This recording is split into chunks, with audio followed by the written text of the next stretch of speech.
My name is Cornell. I'm a first cousin of Teresa Brown, which is Courtney Brown's cousin. So I make Kim and Courtney Jr. my second cousins. And so, how much older than you are Courtney? I'm 8 years older than Courtney Jr. He's the same age as my brother Spencer, and they grew up together. They did a lot of things together as far as going to the Super Bowl, like in 1975. They Wait, before let's back. Okay. Let's stay back being kids. Okay. So, when you were, what age did you? When did you start coming around them a lot? Like you told the story about being sent over. Tell us a story about being sent over. You said on Christmas morning or something. Mark Twain. He's on a table full of dope. My earliest memory was my mother and father had separated.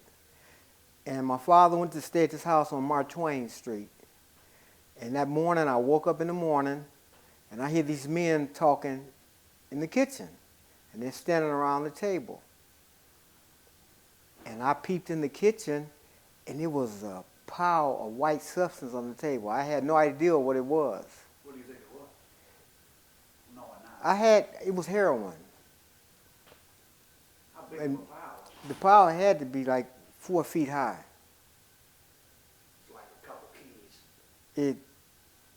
It was. I never seen nothing. I didn't know what it was, but my father, he ushered me back in the room and told me to go across the street to another house on Mark Twain where my cousin Teresa was.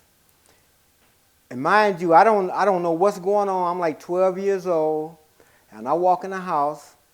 She greets me and opened the curtains, and she opened the curtains, and they were electric. And I'm like, You never saw it. I never saw nothing like that in my What year was life. This had to be late 69, early 1970. What did you think of your? I guess Courtney Sr. would have been sort of like your uncle. I mean, what did you think about them, or what did you think was going on that you didn't? Before then, I had no idea because I remember Courtney just being a bus driver. When I see him, he used to have his DSNR uniform on. And then the next time I see him, a couple of years later, as I grew up, he was wearing suits and driving fancy cars. And it was just like, It happened overnight. you're right. I can remember my mother and father gave a party, and Courtney and Teresa came, and they were talking, and the next time I seen them, it was on Mark Twain. That morning when you saw the dope. Not the next morning. This was a couple But years the going next by. time you seen them. Right. And it was something out of a movie. So kind of in the space of you seeing them a year or two passes, they went from being kind of a typical working class black family to, hey, something unique is going on there. Like a 2-year period. They went from normal to. That's the best of my recollection. And as I remember the house on Mark Twain, as I was saying about the electric curtains, I was amazed by that. And then Teresa went to cooking me breakfast in the kitchen. Teresa's Courtney Jr.'s Courtney's, right, exactly. That's Courtney Jr.'s mom. And she had a refrigerator. The refrigerator had the ice cube maker and the cold water maker, dispenser on the outside of the refrigerator. And I'm like, am I in a Jetsons movie or what? And so she tell me to go downstairs to get some milk out of another ice box. As I go downstairs, I see all these paper bags on the floor. And at that time, we had the store called A&P, and they used to stamp their name on the bags. And as I'm looking in the refrigerator, I look over, and the basement is full of these A&P bags, and they had money in each and every one of them. And I mean, it's just money in every bag to the top. And I was like, what is going on? So you're what age? I'm like 12 years old. So when did you get involved with going down to the Hancock? How did you get asked to start working at Hancock, and what did you do there, and what did you see, and what did you think about what was happening? With the Hancock Street building, my father was the caretaker there. And I used to come visit my father. And at this time, Courtney and Eddie used to be in and out of the building, and they had other tenants in the building. And so they gave me the job, but when I get out of school, to come over there and vacuum the floor, tidy up the building or outside the building. And I used to come over there all the time, and help my father. And also, my father used to tell me, do not go in the basement. But me being a young guy and, being mischievous, I go in the basement anyway. And I see the same thing again. A&P bags full of money, but only this time, another section of the basement had A&P bags and these little brown packages in them, with what we know as eighths.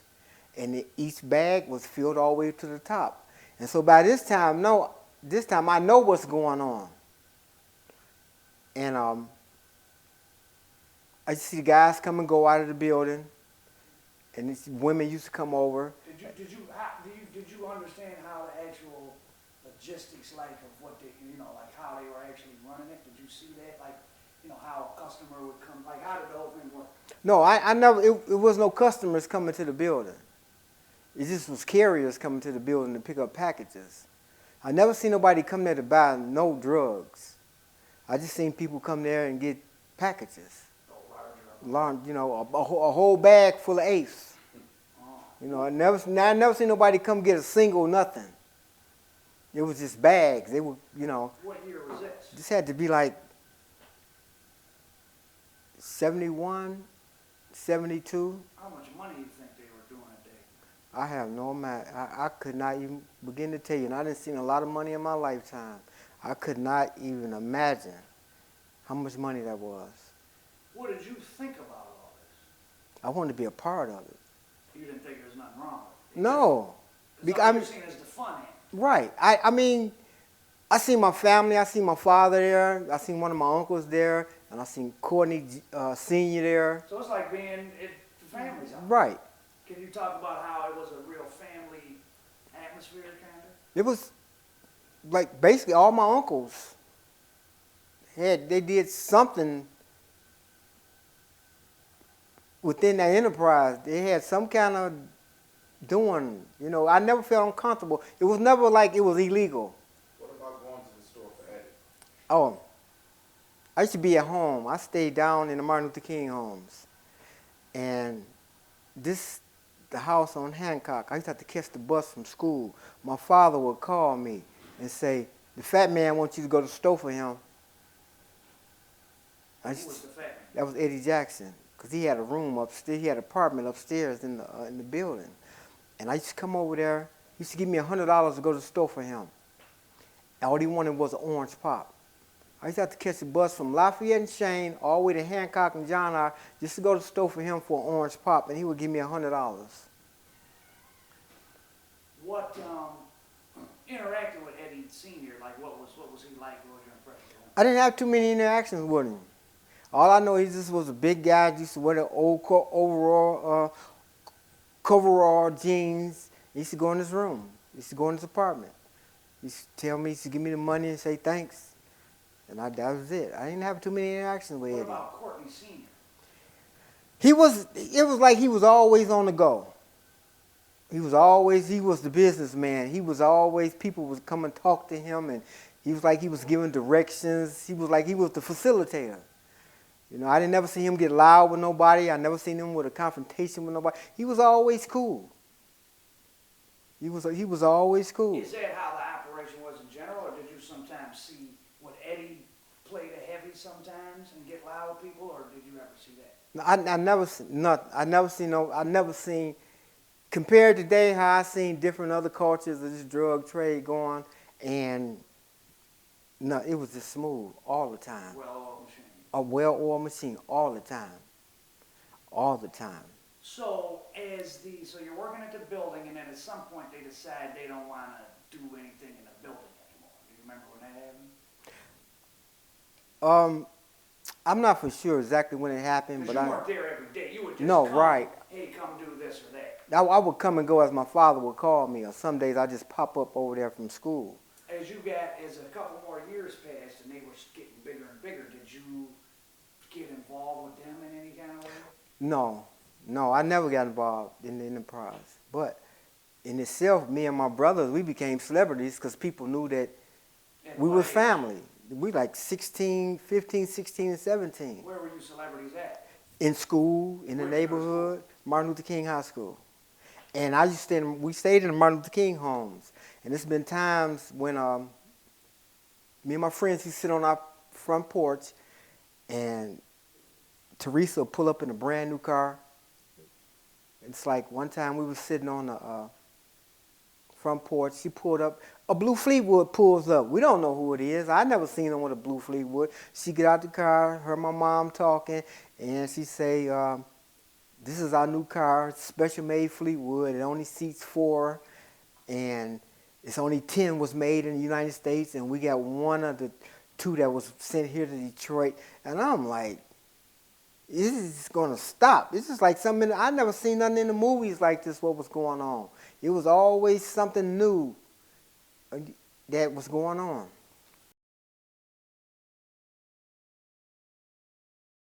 1973. The Detroit Free Press's front page proclaims, "Dope kingpins get away with it." They had names like Jesse James, Pretty Ricky, the Black Greek, and Mr. Clean.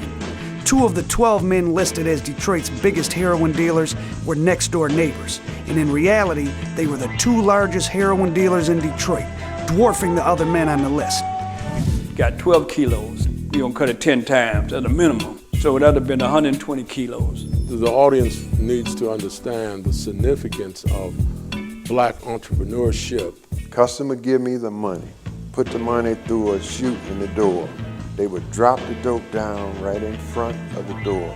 And everybody was getting money.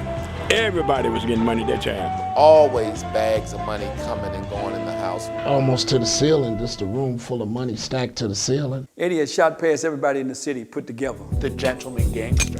Meet the right people, make the right connections, and make everyone happy, and do it all without having to really brandish a gun. Nicky Bond, snitch. Frank Lucas, snitch. Where's the real ones? I said, give me the pistol. And I said, I should blow your goddamn brains out right now. The 750 murders last year was a record for Detroit, murder capital of the country. This is a story about a real one. From the beginning to the end, never telling on nobody. Eddie the Fat Man Jackson, charismatic son of a pool hall owner, and his chief lieutenant, Courtney the Field Marshal Brown, a former city bus driver, had built an empire on a par with men like Nicky Barnes and Frank Lucas of New York. But theirs was a very different and in many ways more sophisticated operation than Barnes and Lucas's, based on family ties and finesse more than murder and mayhem. I went into that foolishness. It was business to me. He kept it so separate, and he's my Little League baseball coach. Family came first. He would keep a pistol at the bottom of the Halloween bag. Boom, boom, boom, boom. I'm gonna shoot you right down. We had guys working 3 shifts. They were just like they working the Ford. We paid vacation. They worked 8 hours a day. They got paid for overtime. And we had a bunch of law workers. Okay, I'm gonna take 250 people. I got $1 million to blow. We all gonna go down here and blow this $1 million together. Throwing money out of the car down in the Brewster Projects. Me and Eddie used to buy 2 and 3 keys of cocaine just for our personal. The entertainers wanted to take pictures with the likes of those men like Eddie Jackson. You name them, we served them. Richard Pryor, the Dale, the OJ. It's just a couple of old white guys sitting around a desk with a whole bunch of people bringing them money in. And what they were doing they were money launderers. You know, you ask yourself questions like tobacco. How many people died last year from tobacco when we started talking about the moral value of what Eddie Jackson and others do? I'm not condoning what they do. What I'm simply saying is that there are many on that playing field. People from Israel, there's some people from South America, there's some people from West Africa, and then it's myself. Everybody in the city knew Eddie Jackson. And everybody knew he was on top of the pyramid. I was his right-hand man.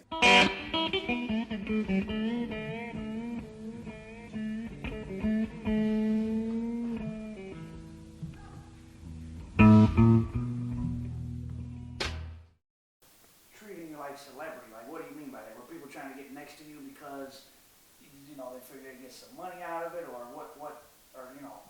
what do you mean by that? Well, it was some older guys in the neighborhood, and they knew what was going on. And they was like, can we say something to my cousin? Can we get them something or whatever? You know, something to that effect. They thought, well, they didn't know that we wasn't in a part of it like that. And then it was like, you know, We used to have girlfriends, me and my brother, going to high school. We used to drive out to Southfield and show these people. Our cousins live in that house there. And by word of mouth, it was, they people are rich, they got money, and you know, it was like that all through high school. What were the houses like out in Southfield? What was the houses like in Southfield? I mean, their house. Their house. I can't, it's like when I walked, the first time I walked in their house, I'm talking about it was like it was magical.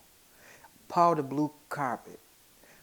I mean, yellow carpet, powder blue furniture, and a black baby grand piano. I didn't see stuff like that on TV. And there's a stairwell leading up, stairs to the bedroom, and it was like a tri-level house.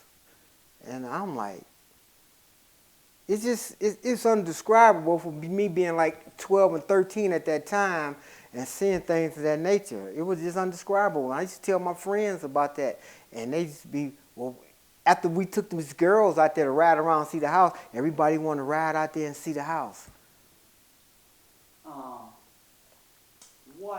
So as the years are going by, and then they start getting in trouble, and you're seeing them on the news, I mean, what was that like? Or as word, you know, as you're seeing these people, you know, your family members in some cases, in these newspaper articles, top drug dealers in Detroit, I mean, what was that? It was like, it was a blow. You know, looking at Channel 7, and they were saying all these things, and I was like, I was hurt. Because I didn't think they was never really doing nothing wrong, that they wasn't hurting nobody. Yeah, describe the difference. So also when you were growing up, when you were in 71, 72, 73, as you're, what, 15 or something, that's when violence in Detroit starts escalating. But this organization was different. Kind of talk about and compare and contrast the way that while Detroit was getting really out of control and drugs and people getting shot and killed and Earl Flynn's and BKs on the east side, all that type of stuff, contrast how they were. Well, we talking about older men compared to young guys. What was Detroit? First of all, what was Detroit like in the early to mid '70s? How was it changing? What was good about it? What was bad about it? And what was changing? The changing is the atmosphere got younger. It got wilder because I was a part of that scene. Earl Flynn's, BKs, off the east side, the gangs, chain gangs. I was a part of that, and what was going on with them? It was just they just was doing senseless things. But you had gangs like the Earl Flynn's. They was separated themselves, even though they was a gang and violent like the rest of them. But they pride themselves on getting money. All the other gangs was fighting about don't go to this neighborhood, don't go to that neighborhood. Earl Flynn's was downtown breaking in jewelry stores, breaking in the clothing stores, and they were selling drugs. But as I look at the other gangs, they wasn't on the level of doing the things like the Earl Flynn's was doing at that time. But I never seen, but you talking about, I wouldn't say I was a part of them. I hung out with them. I hung out with a lot of different sets at that time, but I wasn't never really, I couldn't say I was just a part of a gang. Did you get involved in any, trying to make money stuff, or you had it easy at this point because you were connected with them? It was easy for me a lot of years, but still, I wanted, as I got older and I seen the ramifications of the money, the lifestyle, I wanted to be just like that. Tell us about with Courtney Jr. and then how you saw Courtney Jr.'s relationship with his father and just the family atmosphere over there during the midst of all the drug activity going on. As far as my relationship with Courtney Jr., it's I can't say in words the bond that we got, because we've been there and we seen it, and I know the level I've been on growing up, and I know the level that he's been on, and through us growing up and where we at today, we look at what's going on in the city, and it's like these guys don't have a clue. What was he like as a kid? He put him inside a candy store and get whatever he wanted, whenever he wanted it. What was the relationship like did you see with him and his father? It was It was a loving relationship. It wouldn't be, you would think, it's not the typical, for me, dope dealer son relationship. He always wanted better.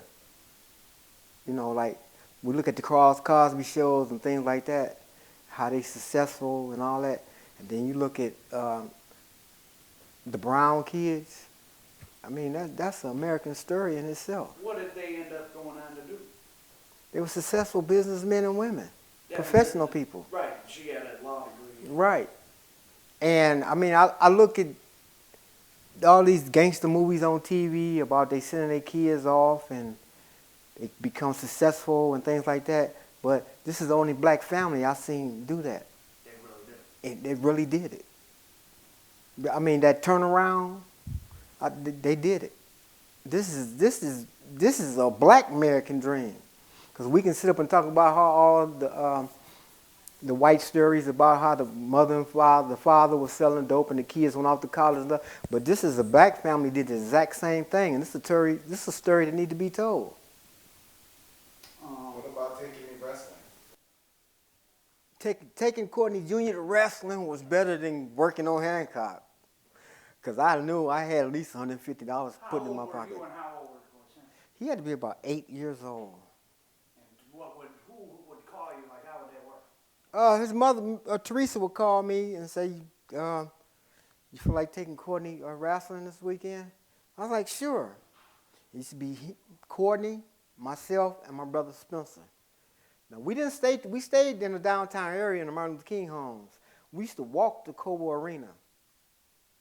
We used to walk there every Saturday, watch Bobo Bazier, Lou Klein, Andre the Giant, and Courtney would he'd get the brochure for the wrestling match. He would get all the dolls, whatever they were selling, he would get.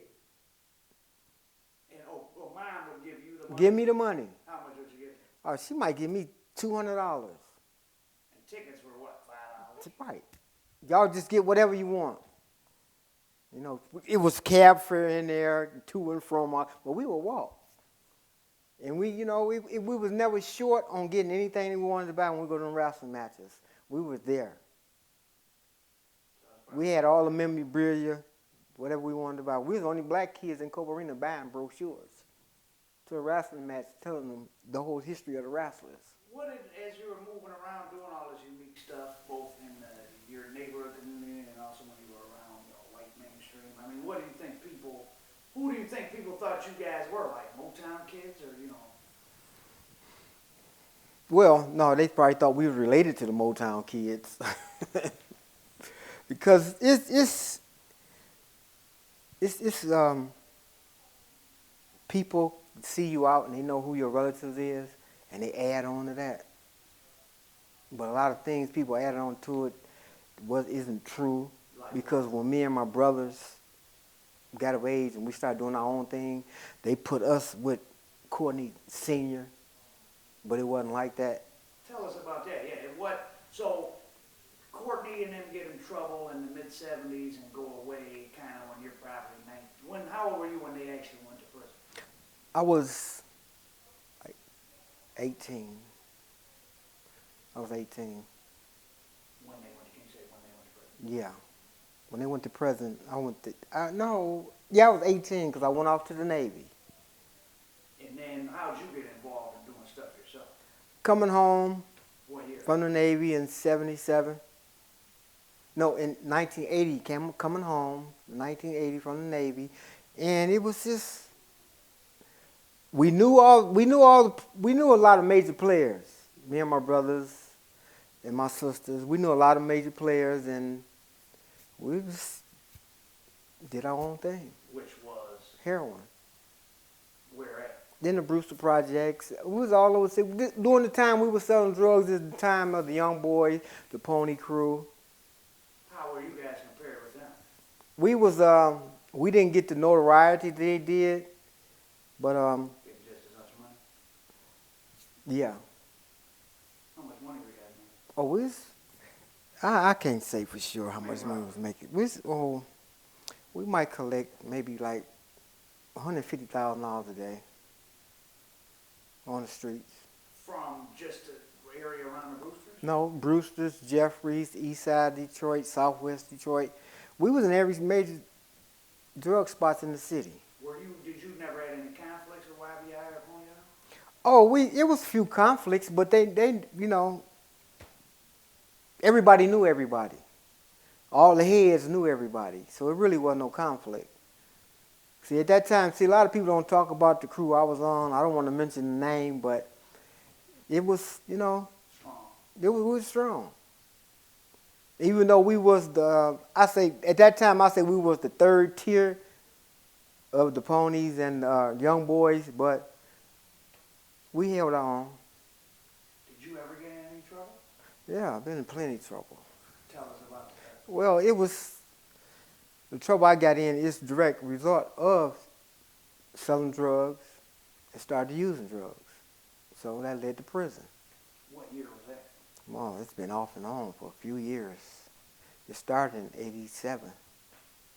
But I haven't been back to prison in over 12 years. Any of anything, guys, and all, just that kind of home life type stuff? I can remember going out I used to go to the house out in Southfield on the weekends, and Teresa wanted me to watch the windows.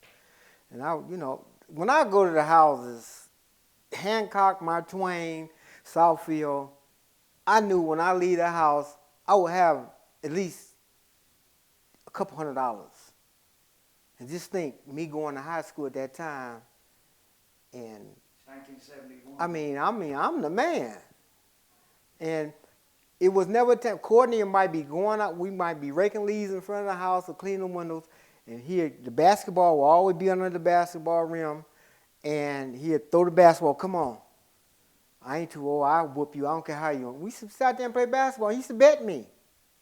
He used to bet me that I couldn't whoop him. I never whooped him in basketball.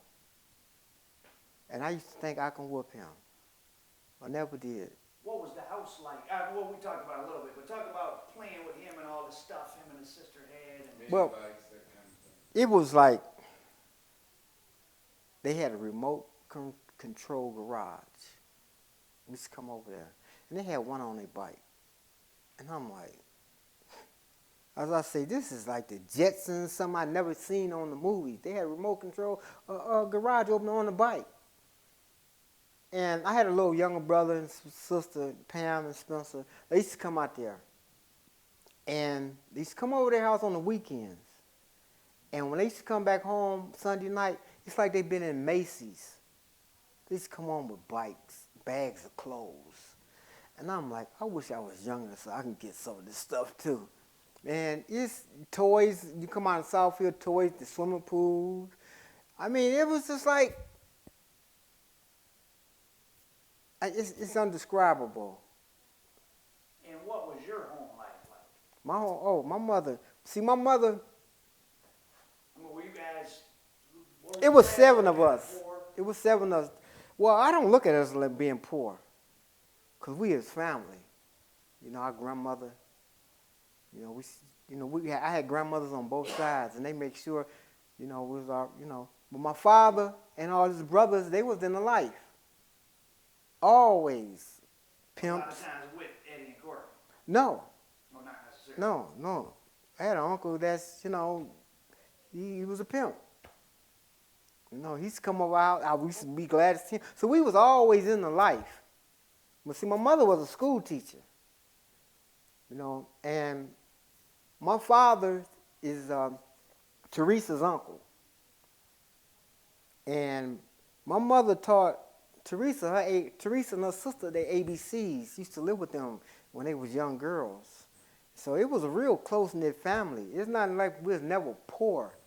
If we went without, it was a temporary situation. It wasn't like we walked around with holy shoes and socks and stuff to that, But it was definitely a big difference. Oh, without a doubt, it was a big difference. Fast forward a little. So you were mixed up in the streets yourself, early 80s. Courtney and Eddie are in prison. Mm-hmm. When you started really getting into selling drugs yourself and like using drugs, how was that time period different? How was the early 80s different from the mid 80s different from the early 70s? The difference is like everybody lost their mind. It just wasn't no honor no more. I mean, the killings and the beatings were senseless. You know, I can look back, I can remember as being a young boy, and I seen different situations, not with Courtney and Eddie, but just people in general that was selling dope. If they owed somebody some money, they just stopped messing with them. It was over with. That was it. I just ain't gonna mess with you no more. But then it came along, they were just beating people, killing people. It was senseless. What was some crazy things you might have witnessed? Oh man, I can't do it. I didn't see. I didn't been in situations where a guy might owe someone some money, and he can't pay him, and he's like, "Well, you got your daughter in the back room. Let me go back there with her, and we'll kill this bill." You know, but the situation I was in, we never did nothing like that. You know, it was about if you owe me some money, it was you. I wouldn't mess with your family and nothing like that. You know, it's just like they just lost their mind in the late 80s. You know, that's when the crack scene came on, you know, and people started doing things they thought they would never do. It's just like the world went crazy when they came out with that crack cocaine. And, I was a heroin addict. I smoked crack, but I had to let that go.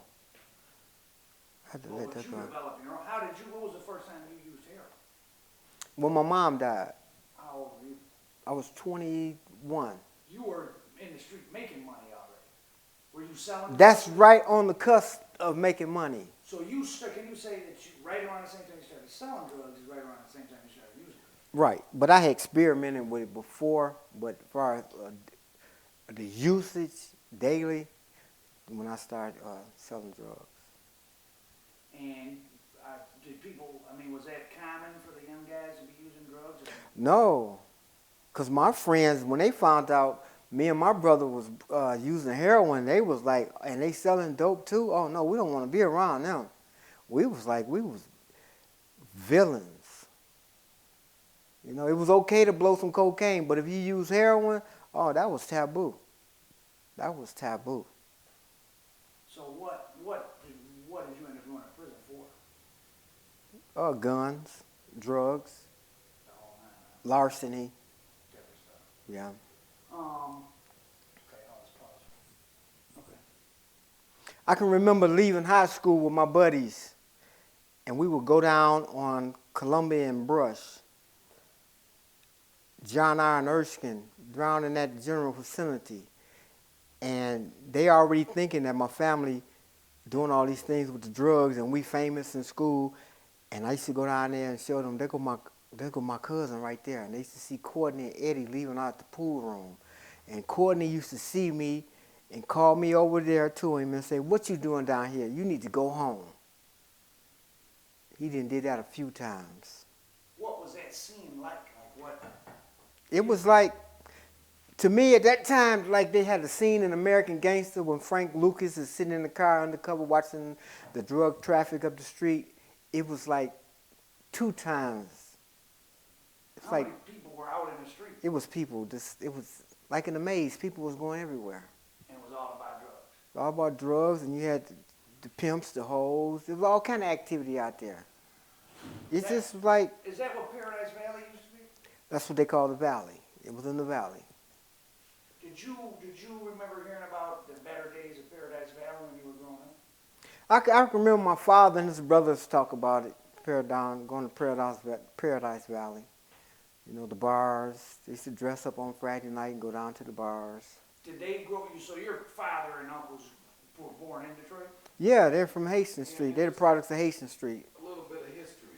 Now, at this time when your father was superintendent over at the Hancock building, didn't Coleman Young stay across the street? I used to come looking for my father after he called me to go to the store for Eddie. And he wouldn't be in the building. He would be around at the Chesterfield bar. And I walk up to the bar, and he's sitting at the Chesterfield bar with Coleman Young having a drink. So Coleman Young was living basically across the street from the Hancock building. Exactly. Wait, who was having a drink with Coleman Young? My father. Oh, okay. Do you think Coleman Young, did you ever see him talk to Eddie? No. No, I never seen Did you him. know in where there. Coleman Young lived?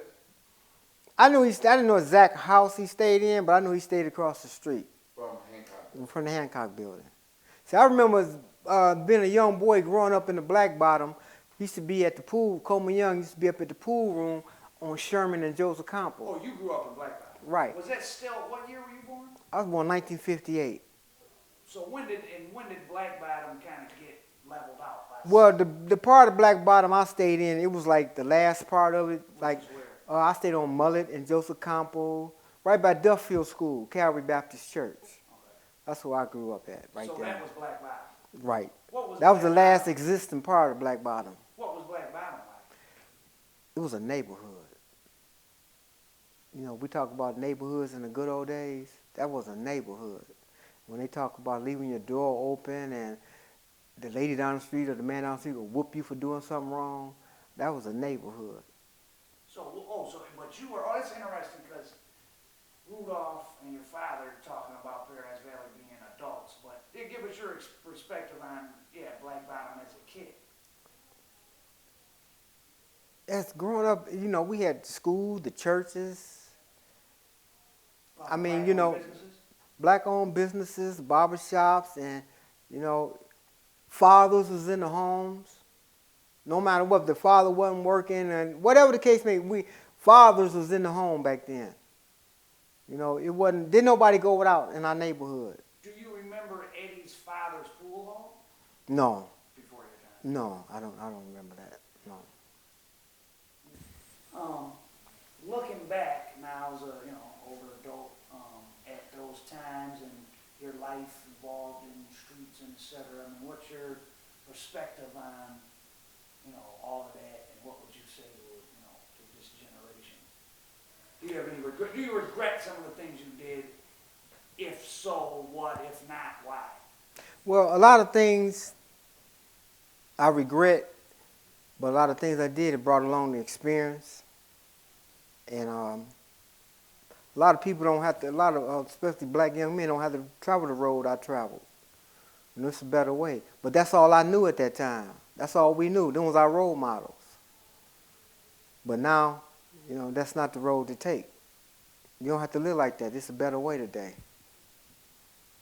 But I wouldn't, a lot of it, like I said, I wouldn't take back a lot of it.